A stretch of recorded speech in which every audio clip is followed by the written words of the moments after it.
Ce message vous est présenté par l'Assemblée chrétienne Le Tabernacle. www.letabernacle.net. L'Écriture déclare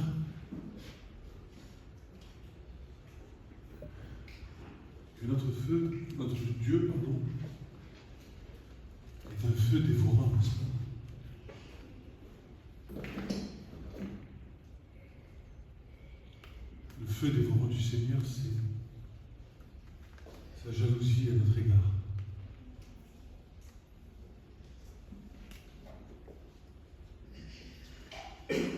Ce qui est paradoxal parce que dit l'Écriture dans les 10 commandements, Dieu nous demande de ne pas être jaloux à l'égard des uns et des autres, mais que lui-même, Dieu, est un Dieu jaloux. Et la jalousie de Dieu n'est pas la jalousie des hommes. Amen. Ce que Dieu veut pour chacun d'entre nous, c'est que nous lui appartenions. Le but de l'Écriture, le but de l'Évangile, le but de la croix, c'est que Jésus vive pleinement en nous. Il n'y a pas d'autre but. Le but,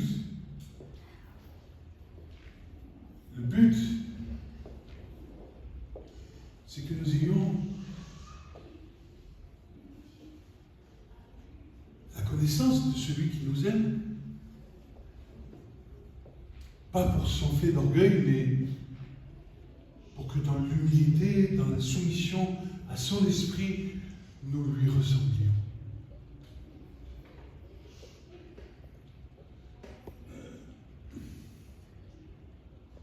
Je disais il y a 3 semaines, un mois et demi, que nous devions apprendre à faire une seule et même plante avec lui.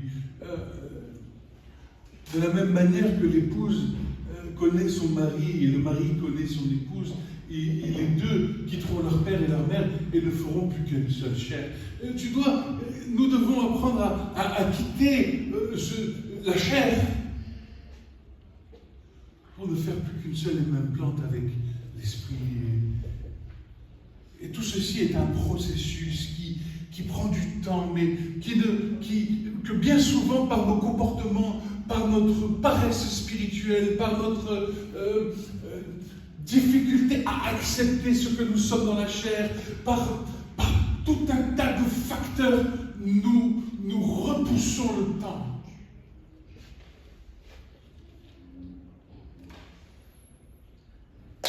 Parce que la réalité, c'est que lorsque tu t'approches de la croix pour la première fois, que tu reconnais Jésus comme ayant porté tes péchés, que tu reconnais que Jésus est mort pour toi sur la croix, tu reconnais alors que tu es mort avec lui sur la croix, tu reconnais alors que ce n'est plus toi qui vis, mais c'est Christ qui vit en toi. Et au bout de combien d'années de marche,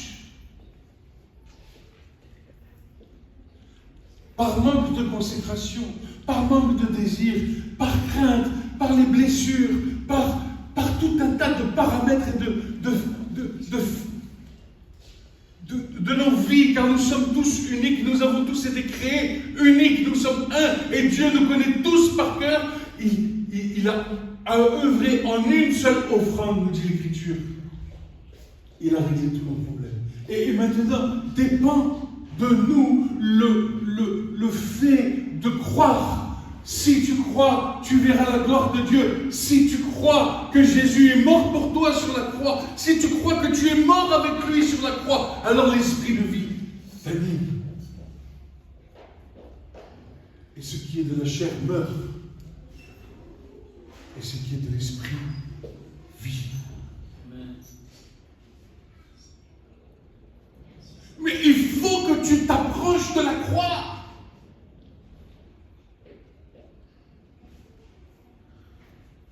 Il faut que tu crois par la foi que tu es mort sur le bois avec Christ. Car la chair t'anime de pensées qui sont inimitiés contre Dieu. Car la pensée de la chair va contre la pensée de l'esprit. La pensée de la chair, c'est la mort. Et la pensée de l'esprit, c'est la vie. Et le berger a laissé sa vie afin que les brebis aient la vie en abondance.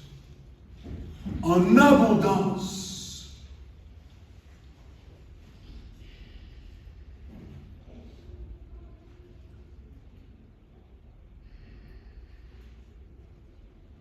Nous devons apprendre au quotidien à reconnaître quelles sont les pensées de la chair et quelles sont les pensées de l'esprit. Mais tu ne peux pas connaître ces choses si tu ne connais pas ce que Jésus a dit, ce que les apôtres nous ont laissé, ce que tous les disciples nous ont laissé dans l'Écriture. Tu ne pourras pas comprendre la parole, l'Esprit de Dieu, si tu ne lis pas la parole de Dieu qui est Jésus. Tu vas te laisser séduire par tes propres pensées. Le diable va te tromper. Le diable va te faire croire que tes pensées sont les pensées de l'esprit, alors qu'elles n'ont rien à voir, mais alors rien à voir avec les pensées de l'esprit. Et tu vas te laisser séduire.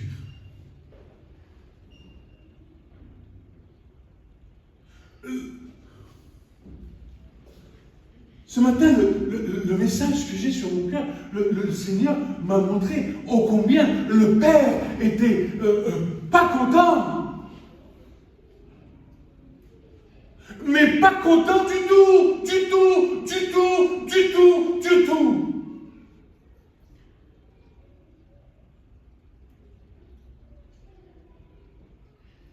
Parce qu'il a donné son Fils unique, afin que quiconque croit en lui ne soit pas détruit, ne périsse pas, mais qu'il ait la vie éternelle. Or, qu'est-ce que la vie éternelle? C'est qu'ils te connaissent, à toi, le seul vrai Dieu. Et que nous soyons rendus conformes à son image. Amen. À son image. Amen.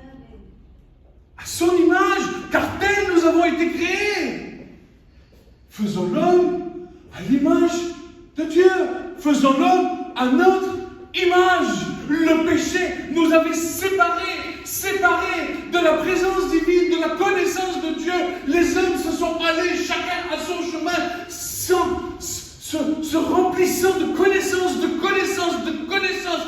Et il a fallu que Christ vienne à la croix pour que cette connaissance soit brisée et que la vie de Dieu puisse être libérée. Jésus, en offrant sa vie à la croix, nous a ramenés et s'est présenté devant les anges qui gardaient le jardin d'Éden avec des épées en flammes. Et les anges se sont prosternés devant le roi des rois. Il est rentré et il nous a ramenés à la maison.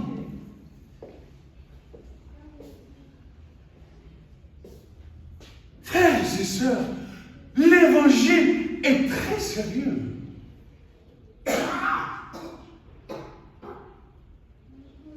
Jésus reprendra les pharisiens en disant « Ne dites pas que vous avez Dieu pour père » ou que vous êtes enfant d'Abraham. Parce que Jésus dira de ses pierres « Mon père est capable de faire jaillir des enfants à Abraham. Mais vous avez pour père... » Qui c'est qui dit « Vous avez pour père le diable » ?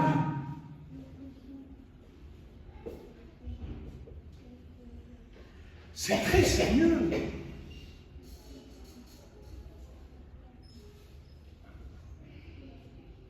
Très, très, très, très sérieux. Il en dépend de notre vie avec Christ. Il en dépend de notre relation d'intimité avec lui. Et je sais que bon nombre d'entre nous avons des souffrances, des difficultés à marcher avec le Seigneur. Parce que le Seigneur, le Père nous a montré la voie. Et Jésus nous montre le chemin. Et il est la vérité et la vie. Et nous savons ces choses. Et nous confessons ces choses. Et nous disons ces choses. Seulement, nos cœurs ne sont pas disposés à obéir. Et nous nous cachons, nous nous retranchons devant des connaissances. Je sais ceci, je sais cela, je sais, je connais, je parle, et blabla, et blabla. Et Mais si tu sais mais que tu n'obéis pas, tu es semblable à l'homme qui a bâti sa maison sur le sable.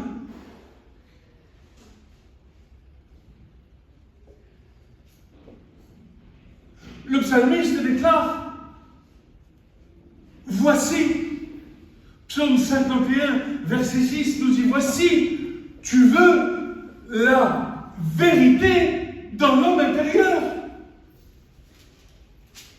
Et tu me feras comprendre la sagesse dans le secret de mon cœur. La vérité, c'est qui? La vérité, c'est Jésus. Je suis le chemin, la vérité et la vie. Il veut que la vérité soit inscrite sur ton cœur afin que tu connaisses la sagesse dans le secret de ton cœur. Dans le secret de ton cœur, Dieu va te parler. Mais si tu es complètement désorienté parce que ce monde te hante,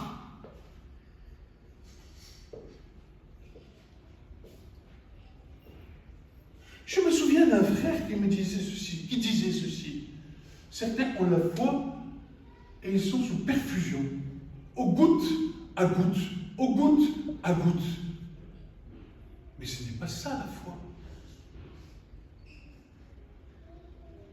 La foi, c'est l'abondance. C'est une foi équilibrée. Nous l'avons vu il y a 15 jours. La vertu, la patience, la tempérance, l'affection fraternelle, la connaissance, toutes les choses qui sont dignes de Christ. Amen. Amen. Mais si tu as juste la foi, mon frère, ma soeur, tu vas rester toute ta vie sur le premier pas de l'échelle. Et Dieu veut que tu sois tout en haut, dans le ciel, là-haut avec lui, qu'il n'y ait plus de pensées obscures qui t'entourent. Car dans son royaume, Babette l'a dit, tout dit gloire. Amen. Amen. Gloire. Gloire.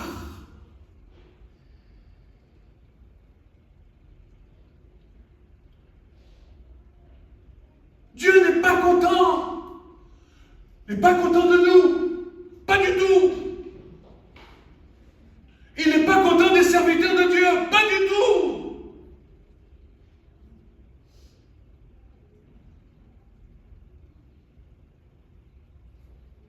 Car ce que Dieu veut, c'est que les serviteurs amènent les brebis à Christ, afin qu'elles soient rendues conformes à son image. Mais on fait des spectacles, on fait des ceci, on fait des cela, mais ça n'amène pas les brebis à Christ. Oui. On fait mine de connaissances, de paroles, de ceci et de cela, et on se montre, et voilà, regardez-moi comme je suis beau. Mais Dieu dit, mes serviteurs n'amènent pas mes brebis à Christ. Et il ne les conduit pas à leur ressembler. Il les gave de sous connaissance, mais certainement pas de ce qui est le plus excellent, à savoir l'amour qui est le summum de la perfection de Christ dans nos vies.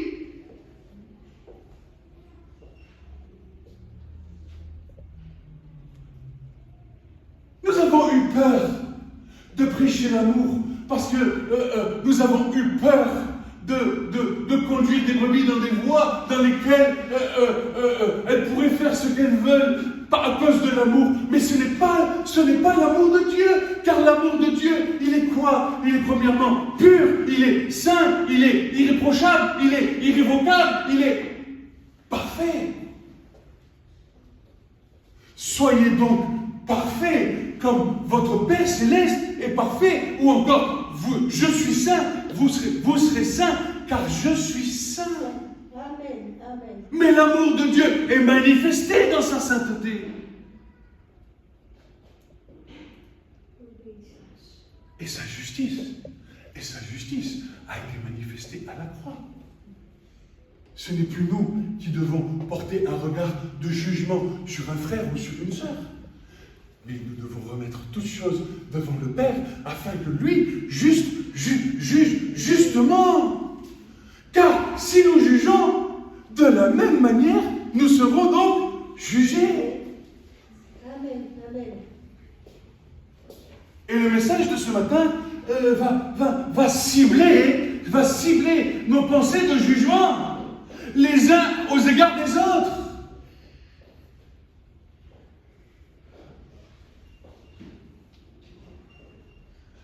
Le jugement est le reflet naturel de la nature de l'homme.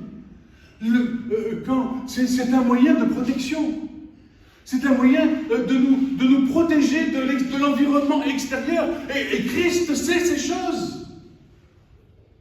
Mais il nous dit clairement, ce n'est pas notre caractère, ce n'est pas mon caractère, ce n'est pas moi qui vis ce n'est pas moi. C'est la chair. Or la chair, je vous le rappelle, l'Écriture ne nous enseigne nullement de mourir au quotidien. L'Écriture ne nous enseigne pas de mourir au quotidien. L'Écriture nous enseigne que nous sommes morts avec Christ sur la croix. C'est là que nous sommes morts. Et nous devons apprendre à nous saisir de cette œuvre de la croix pour comprendre que nous sommes morts afin que la vie de Christ jaillisse dans nos vies. Amen. Amen. Jamais le Seigneur nous dit tu vas crucifier ta chair toute ta vie. Ça a été fait une fois pour toutes au jour où tu t'es présenté devant Jésus à la croix. Certes, nous sommes agonisants. Certes, nous avons comme quelques petits soubresauts qui la chair se réveille de temps en temps, mais ce n'est pas le problème initial. Le problème initial, c'est que nous essayons de trouver des moyens humains pour contrecarrer les problèmes de la chair. Nous nous cachons, nous mettons des façades, nous nous cachons devant les autres. Mais Christ, je vais vous dire quelque chose, Dieu est esprit. Il voit tout. Tout. Amen. Amen. Et je commence le message par là.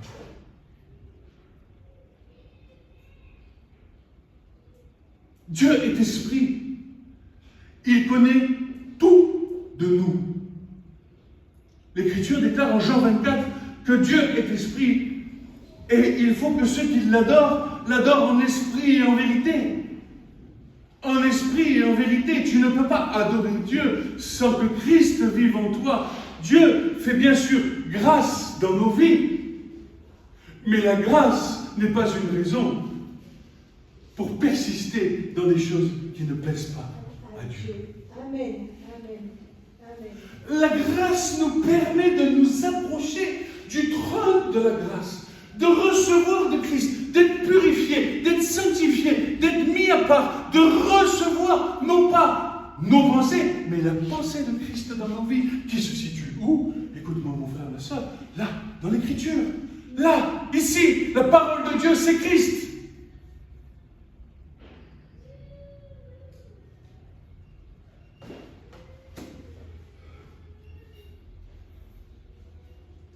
Nombreuses sont les voies, nombreuses sont les religions, nombreuses sont les expériences et les spécificités des vies de chacun d'entre nous. Pourtant, le Père connaît parfaitement chacune de nos âmes.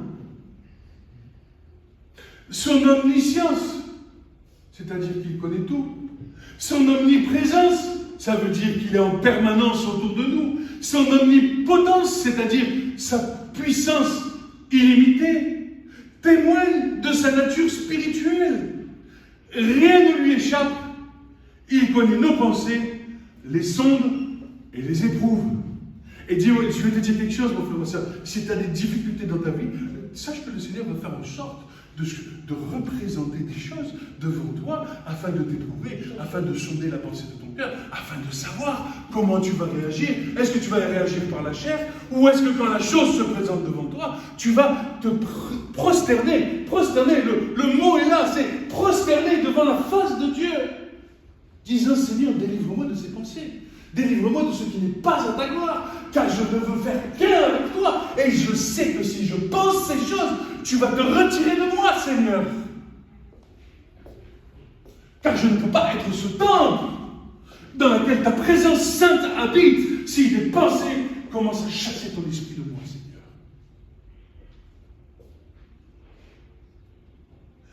Psaume 139, verset 4 nous dit ceci: car la parole n'est pas encore sur ma langue, que voilà, ô Éternel, tu la connais tout entière.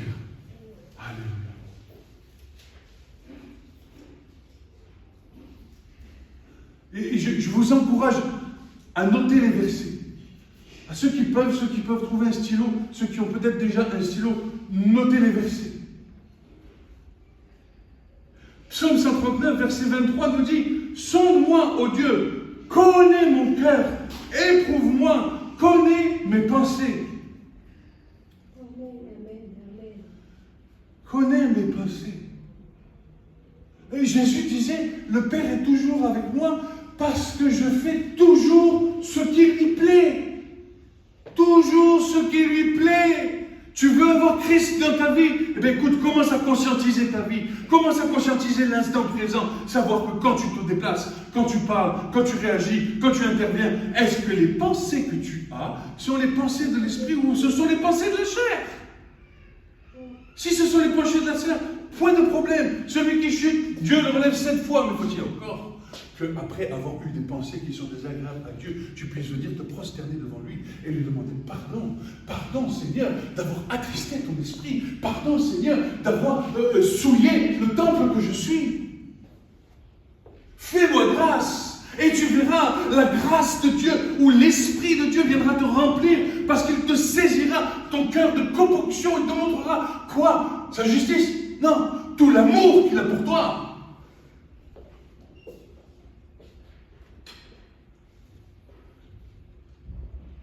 Tout ce que nous sommes, la manière dont nous agissons ou nous réagissons face aux situations de la vie courante est sous le regard du Seigneur Jésus-Christ, le Dieu le Père, et de toute, écoute bien, et de toute la cohorte céleste, les anges, les archanges, toutes les créatures de Dieu, tout ce qui a été créé sont un regard sur toi. Oui. Amen, amen. Les anges contemplent l'œuvre de la croix. Écoute bien, les anges contemplent l'œuvre de la croix, eux-mêmes qui n'y ont pas part, mais étant témoins de la joie du ciel lorsqu'un homme se repent.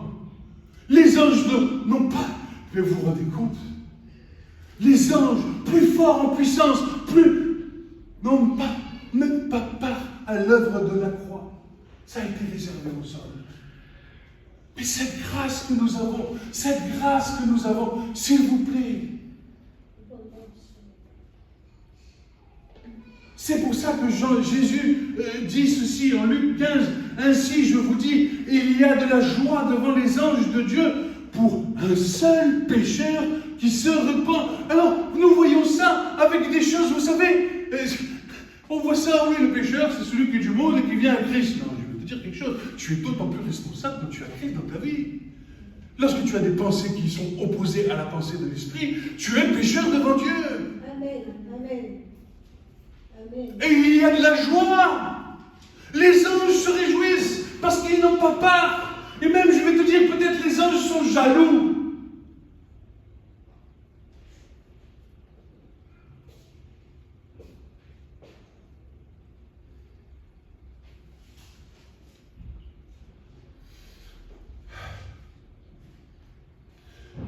Il nous faut prendre conscience. Tout est pur. Tout est saint. Tout est parfait. D'ailleurs, Jésus, qu'est-ce qu'il dit? Lorsque vous prierez comment? Vous prierez en disant quoi? Père, que ton nom soit sanctifié, que ton royaume vienne. Transforme nos pensées. Que les pensées d'en haut soient les mêmes que les pensées d'en bas. Ne nous laisse pas entrer en tentation, mais délivre-nous du mal. Tu vois bien, il parle à ses disciples.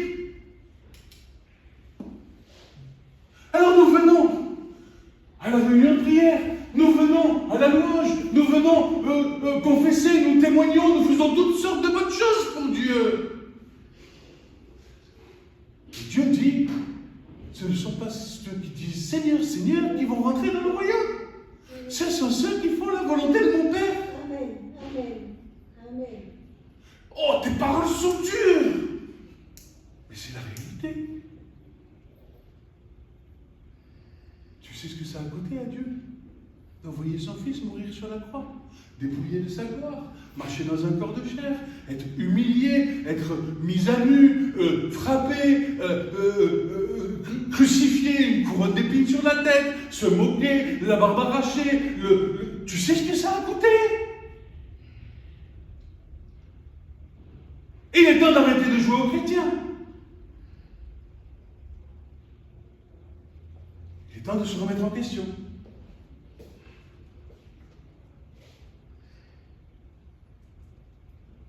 Chapitre 2, un seul chemin, une seule voie, une seule vérité, Jésus-Christ.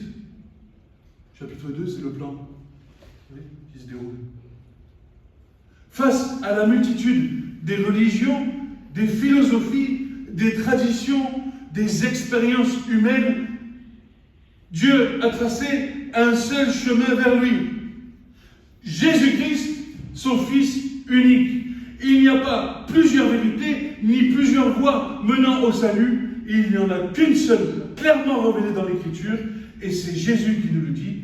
Jean 14, 6, Jésus lui dit, « Je suis le chemin, la vérité et la vie. Nul ne vient au Père que par moi. » Amen. Amen. Amen. C'est pas ta connaissance, c'est pas ton intelligence, c'est pas tes pensées, c'est pas... Non, c'est Jésus qui t'amène auprès du Père. Jésus n'est pas un chemin parmi d'autres, il est le chemin exclusif, il n'est pas simplement porteur d'une vérité, il est la vérité incarnée, il n'offre pas une vie parmi les autres, car il est la vie éternelle donnée à tous ceux qui croient. Cette exclusivité n'est pas une fermeture, mais l'expression de son amour unique du Père qui offre une voie sûre, claire, parfaite pour chaque être humain, pour que chaque être humain puisse le connaître véritablement. Chaque être humain puisse le connaître véritablement. Acte 4, 12 nous dit « Il n'y a de salut en aucun autre, car il n'y a sous le ciel aucun autre nom qui ait été donné parmi les hommes par lequel nous devrions être sauvés. Ainsi, au milieu de la diversité des voies humaines, une seule mène à la vie, celle qui passe par la croix, la repentance et la foi en Jésus-Christ. » Amen. Dieu est amour. 1 Jean 4, 16 nous dit « Dieu est amour, et celui qui demeure dans son amour, pas celui qui connaît, pas celui qui dit, pas celui qui fait je ne sais pas quoi, celui qui demeure dans son amour, demeure en Dieu, et Dieu demeure en lui. » 1 Jean 4, 16. Celui qui demeure dans son amour demeure en Dieu, et Dieu demeure en lui.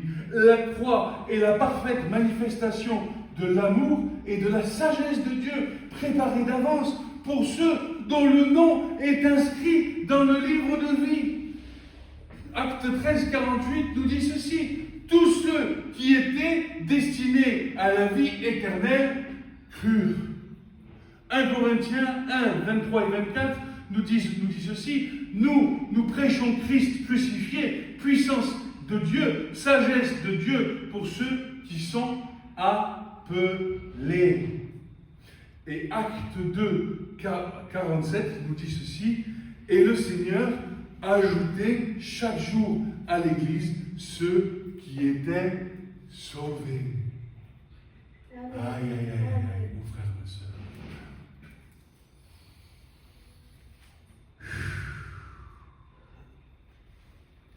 Qui sont ceux qui sont sauvés? Ceux qui confessent Jésus comme leur sauveur. Ceux qui confessent Jésus comme leur Seigneur. N'est-ce pas? Vous êtes d'accord avec moi?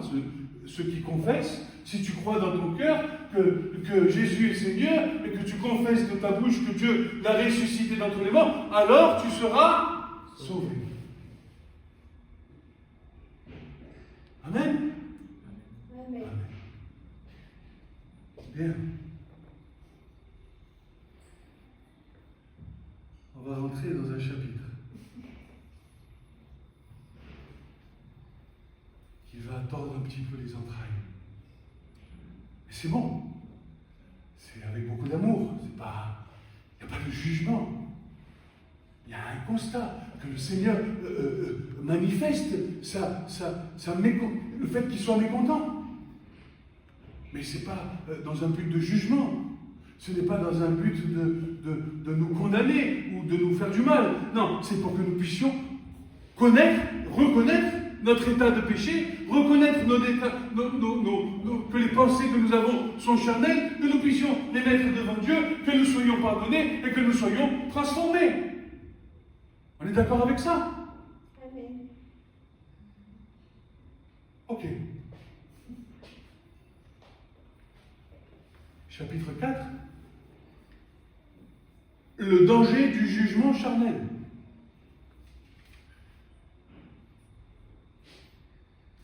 Matthieu 7, 1 et 2 nous dit ceci. Remarquez que le chapitre d'au-dessus, c'était de reconnaître ceux qui sont sauvés. Ceux qui confessent que Jésus-Christ est Seigneur. Ceux qui confessent, ils ne sont pas parfaits. Mais ils sont sauvés, ils ont reconnu, ils ont été attirés à la croix par le Père, ils ont été attirés par Jésus à le Père, donc ils sont sauvés et ils font partie de la maison de Dieu. Amen. Amen.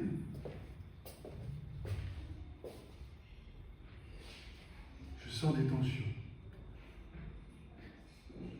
Donc, Matthieu 7, 1, 2 nous dit, ne jugez point afin que nous ne soyons pas jugés. 1 Corinthiens 4, 5 nous dit, ne jugez de rien avant le temps, jusqu'à ce que le Seigneur ne vienne. Et nous pourrons peut-être voir le passage qui mettra en lumière les choses cachées dans les ténèbres. Vous connaissez ces passages de l'Écriture.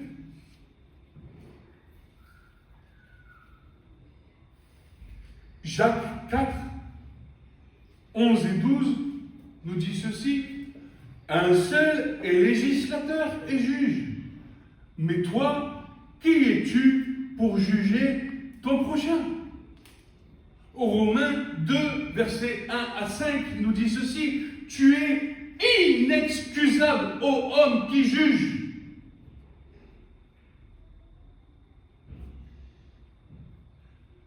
Et Romains 14, un verset qui m'est venu quand j'étais sur le chemin que je n'avais pas mis sur la prédication. Voilà. Or, Romains 14, verset 1 nous dit ceci. Or, quant à celui qui est faible dans la foi, recevez-le, non pas pour la décision de questions douteuses. L'un croit pouvoir manger toutes choses, l'autre qui est faible mange des herbes, celui qui ne mange pas, que celui qui mange ne méprise pas celui qui ne mange pas, que celui qui ne mange pas ne juge pas celui qui mange, car Dieu l'a reçu. Qui es-tu, toi qui juges le domestique d'autrui? Il se tient debout ou il tombe pour son propre maître, et il sera tenu debout car le Seigneur est puissant pour le tenir debout. Nos jugements naissent souvent d'un sentiment blessé, d'une crainte, d'une paresse spirituelle ou d'un refus de nous laisser transformer par Christ. Il est plus facile de juger et de se retrancher derrière des émotions humaines que d'apprendre de Christ comment aimer. Je répète, Il est plus facile de juger et de se retrancher derrière des émotions ou même des pensées humaines que d'apprendre de Christ comment aimer. Notre vocation, l'amour et le pardon. Avant tout, dira Pierre, 1 Pierre 4, verset 8, ayez les uns pour les autres un ardent amour, car l'amour couvre une multitude de péchés. Amen. Galates 6, verset 1 nous dit ceci, frères, si un homme vient être surpris en quelque sorte, vous qui êtes quoi? Charnel? Non, vous qui êtes spirituel, redressez-le avec un esprit de douceur. Même lorsque le regard critique semble être légitime, l'Écriture nous enseigne quoi? Le pardon et l'amour jusqu'au bout. Amen. Alors, nous avons un exemple dans l'Écriture. Marc 9, verset 22-24 nous dit ceci. Je crois, viens au secours de mon incrédulité. C'est le Père dont le Fils était jeté dans le feu de ça et de là. Et il s'approche de Jésus et dit, mais je crois Seigneur, mais s'il te plaît, viens au secours de mon incrédulité.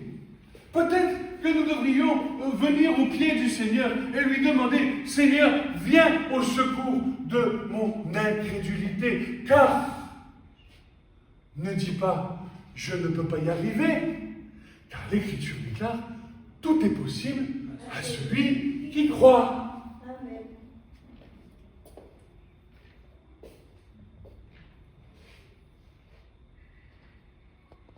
Ce passage montre que le véritable obstacle est souvent un manque de foi. Nous devons apprendre à faire pleinement confiance au Seigneur pour qu'il transforme nos cœurs.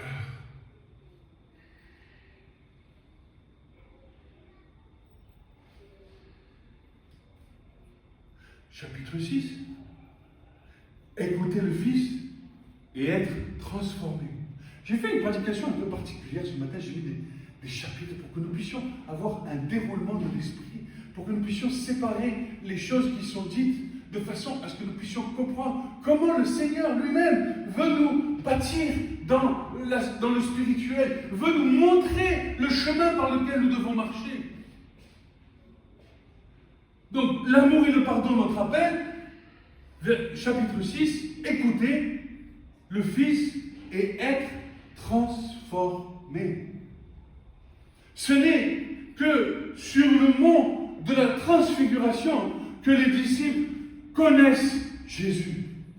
Matthieu 17, versets 1 à 5, nous dit ceci. Alors c'est vrai que j'ai fait des extraits de versets, là, mais on peut le lire.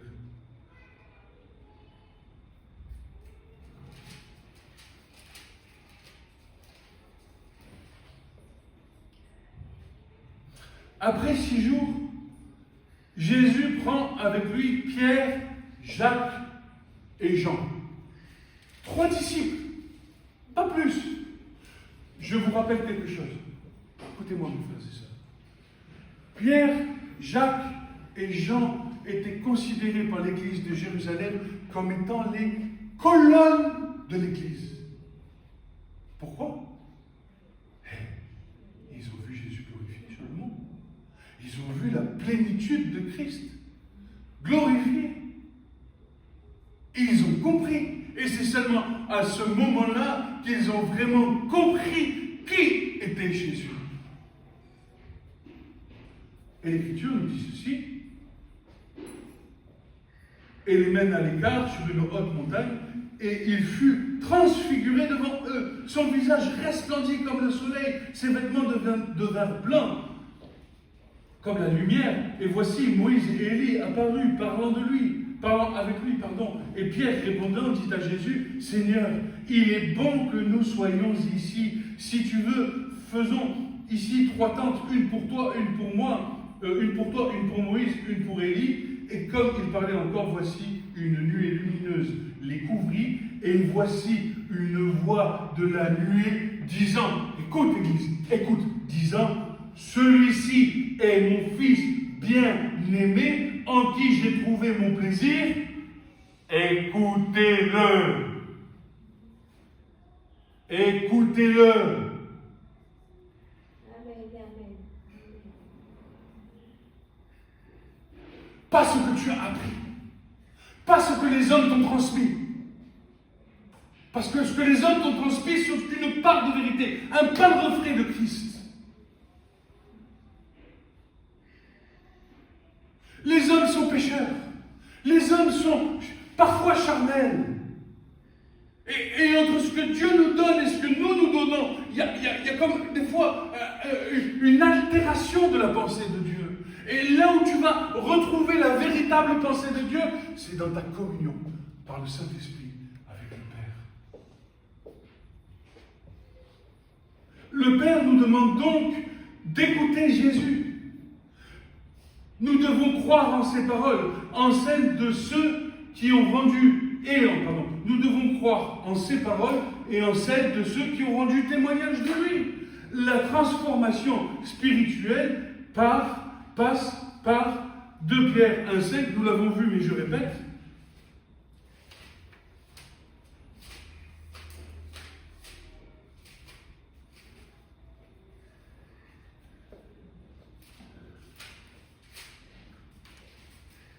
Deux Pierre chapitre 1, versets 5 à 7, nous dit ceci. Je vais commencer au verset 3. Comme sa divine puissance nous a donné, on réclame la puissance de Dieu. On dit oui, la puissance du Saint-Esprit. Seigneur, envoie sur nous la puissance du Saint-Esprit. Mais ce qu'il faut que nous comprenions, c'est que la puissance du Saint-Esprit est déjà sur nous. Elle est déjà en nous. Et c'est à nous de la cultiver par les moyens que Pierre nous donne. Comme sa divine puissance nous a donné tout ce qui regarde la vie et la piété, par la connaissance de celui qui nous a appelés, par la gloire et par la vertu, lesquelles nous allons recevoir? Non, il nous a donné les très grandes, précieuses promesses, afin que par elles, vous participiez à la nature divine, ayant échappé à la corruption qui est dans le monde par la convoitise. Pour cette même raison aussi, y apportant, quand? Occasionnellement?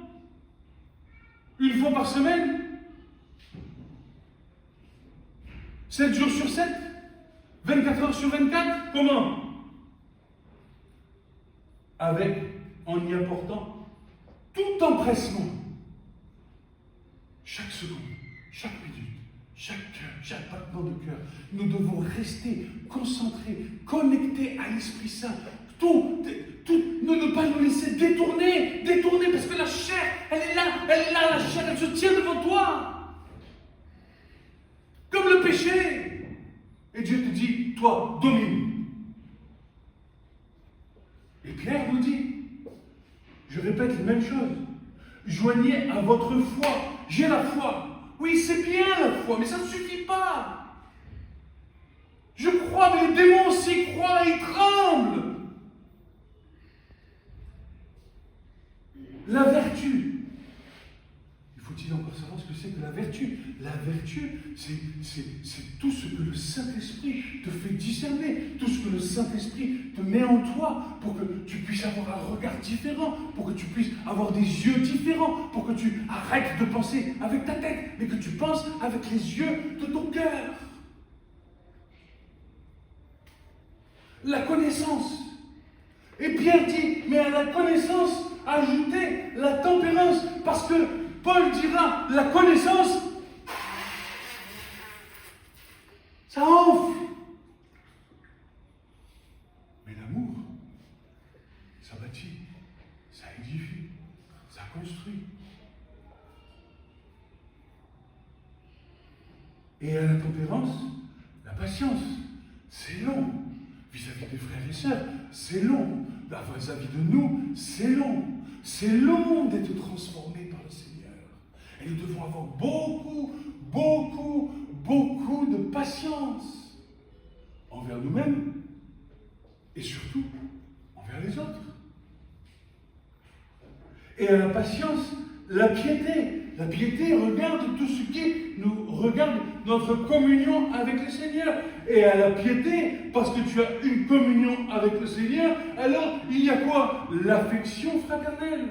Et à l'affection fraternelle, on y ajoute bien sûr l'amour, car si ces choses en sont en vous et y abondent, elles feront que vous ne serez pas oisifs, c'est-à-dire faibles, ni stériles, c'est-à-dire sans enfanter de fruits, en ce qui regarde la connaissance de Jésus-Christ. Car en qui ces choses ne se trouvent un peu, non, ne se trouvent pas, est aveugle et ne voit pas loin, il ne voit pas loin, ayant oublié la purification de ses péchés d'autrefois.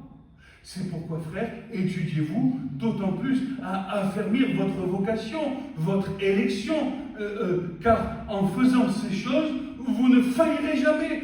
Vous ne faillirez jamais. Faillirez jamais. Si nous faillissons, c'est parce que ces choses ne se trouvent pas en nous. C'est ce que l'Écriture nous dit.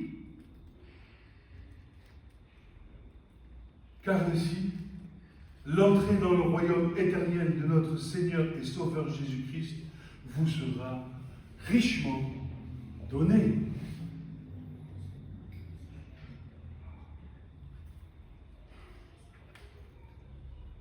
Chapitre 7. Devenir semblable au Maître. L'autre jour, je partageais vendredi avec quelqu'un, et bien souvent, dans nos pensées, la barre que Jésus a mise, elle nous semble tellement éloignée, tellement loin d'être atteinte, que parfois nous baissons les bras et nous nous sentons peut-être faibles et nous nous sentons peut-être découragés parfois. C'est vrai, il faut le dire. On voit Jésus, puis on dit, mais jamais j'arriverai à Jésus comme il a marché sur terre. La seule chose dans laquelle nous ne pourrons pas arriver, c'est à la stature parfaite de Christ dans la résurrection, parce que nous n'avons pas eu encore part à la résurrection. Mais la manière dont lui a marché par terre, sur terre, est totalement accessible à l'enfant de Dieu. Et c'est pas moi qui le dis, c'est l'Écriture. Et je crois en l'Écriture. Je crois que l'Écriture a été insufflée par le Saint-Esprit et que le Saint-Esprit nous donne la vie et que si nous avons ce désir intrinsèque dans nos cœurs d'être transformés, alors le Seigneur le fait. Amen. Mais si nous mettons des barrières devant nous, disant c'est trop dur, je ne peux pas parce que mon caractère m'empêche, parce que j'arrive pas. Le Seigneur ne peut pas faire, ne peut pas travailler. Il faut que nous ayons des cœurs disposés. Amen. Amen. Et Luc 6, verset 40, nous dit ceci. Le disciple n'est pas plus grand que le maître, mais tout disciple accompli sera comme son maître. Amen. Tout disciple accompli sera comme son maître. Jean 13, verset 16 nous dit « Le serviteur n'est pas plus grand que son Seigneur ». Le terme en grec « katartis menos » signifie pour disciple accompli, le verbe accompli ici, nous signifie quoi? Tout disciple formé, tout disciple équipé, tout disciple restauré sera comme son maître. Le but du Saint-Esprit est de nous rendre semblables à Christ et non de nous élever au-dessus de lui. Philippiens 2 nous dit ceci, ayant les mêmes sentiments qui étaient en Christ. Ayez en vous ces sentiments qui étaient en Christ, Philippiens.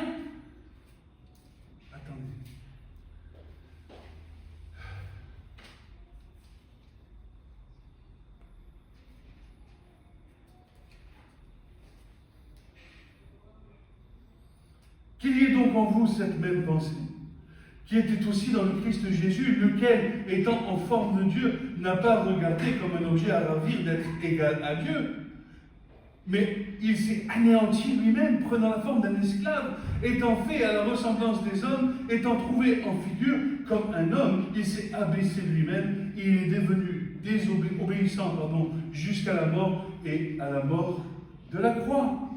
Jésus nous montre l'exemple parfait d'humilité et appelle ses disciples à rejeter toute domination et orgueil. Le serviteur n'est pas plus grand que son maître, Jean 15, 20, ils m'ont persécuté, ils vous persécuteront. L'amour, l'aimer, d'ailleurs, quand on voit dans Apocalypse, les deux églises qui n'ont pas reçu de reproches de la part du Seigneur, c'est l'église de Philadelphie et l'église de Smyrne. Et l'église de la Philadelphie, c'est l'église de l'amour. Philadelphie, Philéo, Delphos, l'amour fraternel. Et Smyrne était une église faible qui est passée par la persécution et par la souffrance. Ce qui veut dire que ton amour envers les autres va automatiquement te faire souffrir. Et il faut que tu apprennes à accepter de souffrir parce que tu as part aux souffrances de Christ. Et si tu as part aux souffrances de Christ, et tu as part à la résurrection, mais si tu t'en affranchis, point de résurrection.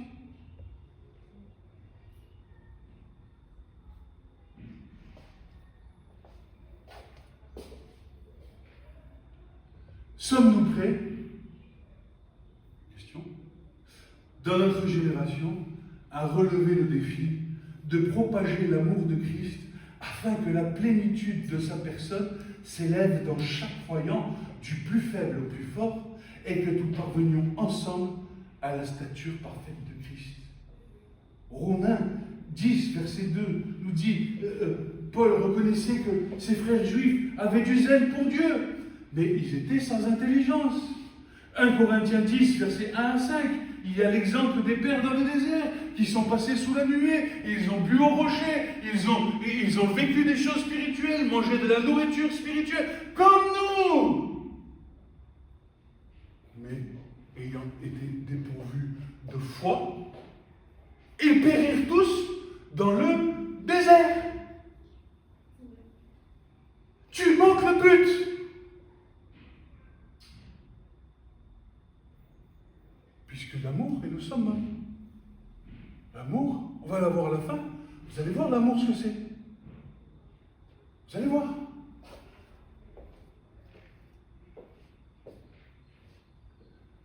Alors, que nous dit l'Écriture? Vous savez, il n'y a pas besoin de plus que l'Écriture. Tout ce que je vous dis, c'est l'Écriture. Je ne vous parle pas de moi-même. Les paroles que je dis ne sont pas de moi, elles sont de mon Père qui sont dans les cieux. Ma doctrine, elle ne vient pas de moi. Elle vient de mon Père qui est dans les cieux. Qui m'a laissé sa parole. Je n'ai pas besoin de parler. Juste, je vous lis l'Écriture. Après, vous fera selon le don de grâce qui nous a été fait à chacun. Et vous voyez, quand on reconnaît un don de grâce dans une personne, alors on va élever cette personne.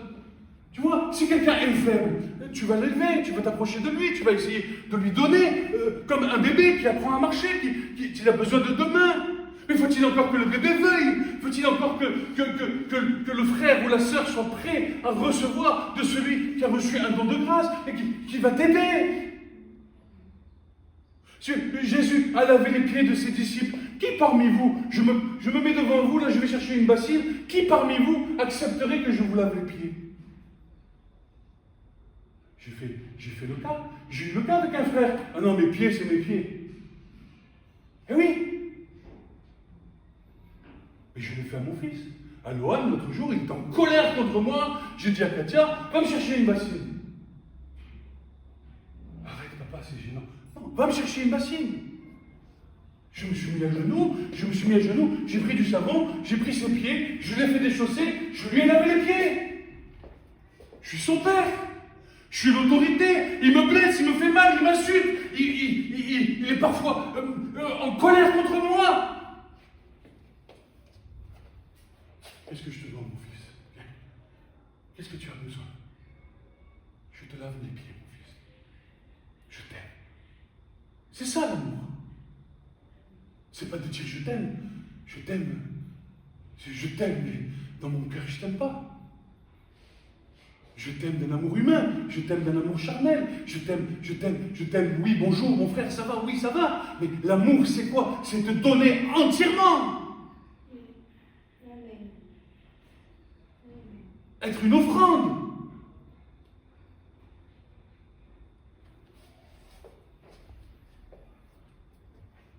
Alors, qu'est-ce que sont les pensées de Dieu?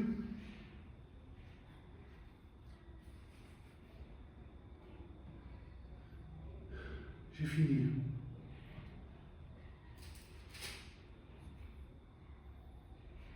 Écoutez bien, parce que c'est très, mais alors très,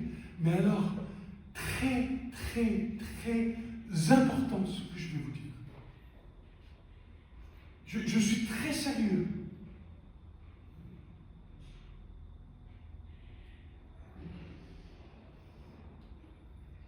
Quelles devraient être nos réactions vis-à-vis des uns et des autres? Celui parmi nous, celui qui rentre dans cette assemblée, celui que nous voyons, celui à qui nous témoignons, quel est le degré de sanctification à laquelle le Seigneur nous appelle? Écoute bien, Église. Hébreux chapitre 12, verset 14.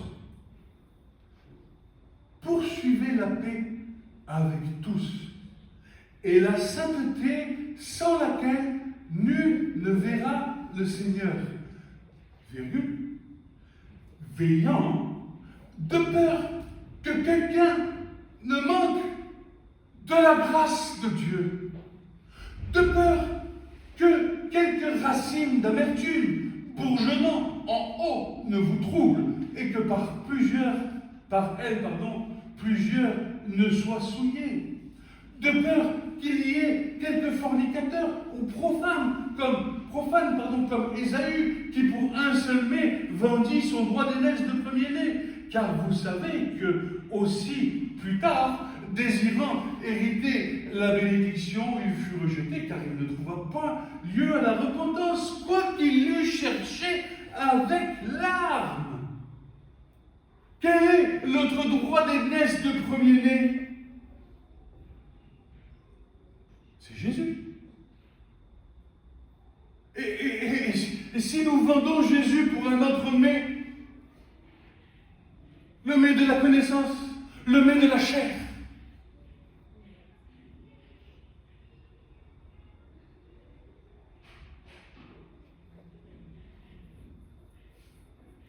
quelle en sera la conséquence?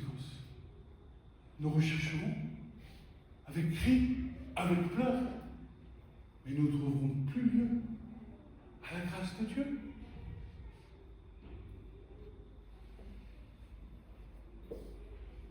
Et l'Épître aux Hébreux continue.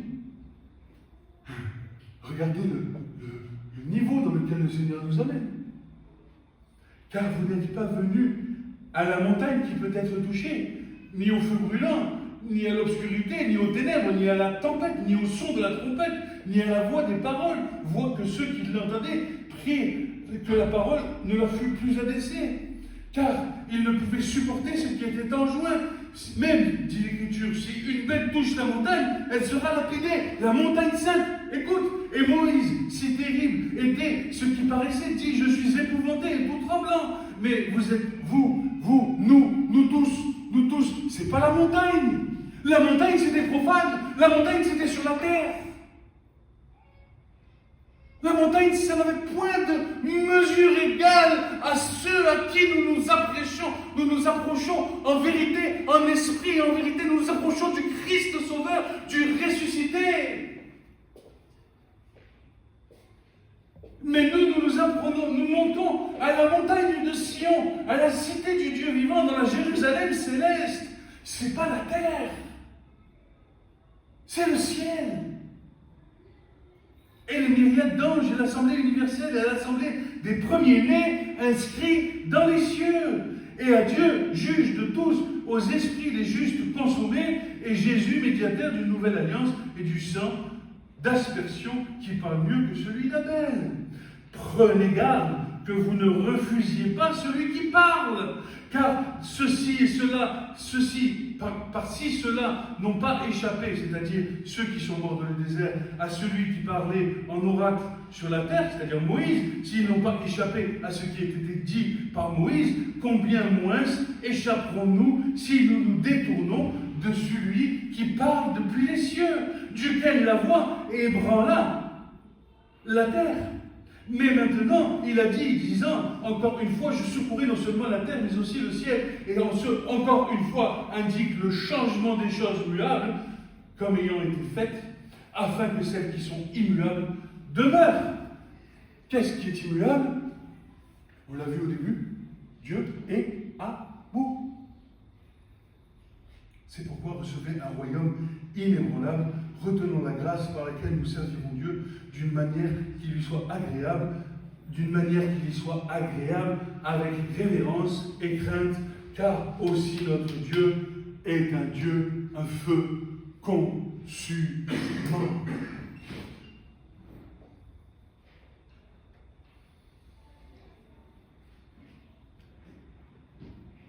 J'ai encore 2 versets, mais je vais passer à la conclusion.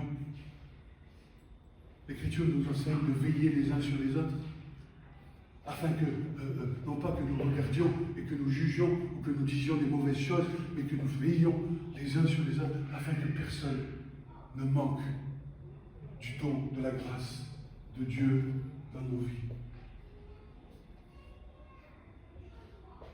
Et en conclusion, Dieu nous appelle à discerner sa parfaite volonté par l'Esprit, rejeter les jugements charnels et vivre pleinement dans l'amour de Christ. Cette transformation intérieure n'est pas humaine, mais divine. Elle s'opère par la foi, l'écoute de la parole, la relation intime avec le Père, afin que nous devenions semblables au Fils dans notre marche terrestre. Jean 14,6 nous dit, je conclus par ce dernier verset que j'ai déjà donné, je suis le chemin, la vérité et la vie. Nul ne vient au Père que par moi. Ce message vous a été présenté par l'Assemblée chrétienne Le Tabernacle. www.letabernacle.net